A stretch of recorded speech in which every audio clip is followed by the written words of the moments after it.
What happens when the people we love the most become the ones who hurt us the deepest? One day, a woman made a decision that changed everything. Without saying a word, she walked away from her husband and young daughter, leaving them behind as if they meant nothing. The little girl cried endlessly, begging for her mother to come back, but she never turned around.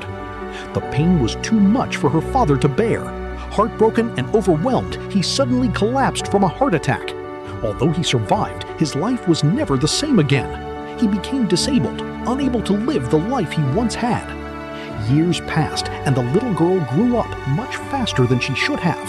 While other children played and enjoyed their childhood, she spent her days taking care of her father. She helped him eat, pushed his wheelchair, and became his source of strength. She sacrificed the carefree life every child dreams of having, but she never complained. One day, she arrived late to school. Her teacher was frustrated and embarrassed her in front of the class before sending her out. Hurt and disappointed, she quietly walked home. Curious about her behavior, the teacher decided to follow her after school.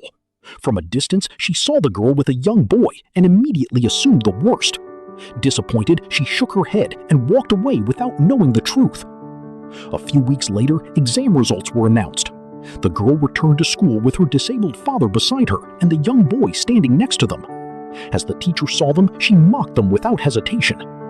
But then the father slowly lifted his head, and suddenly, she froze. Her face turned pale. It was her husband, the same man she abandoned years ago. Tears filled her eyes as guilt crashed into her all at once.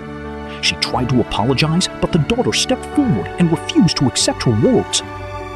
Years later, the girl finally achieved success and built the life she always dreamed of.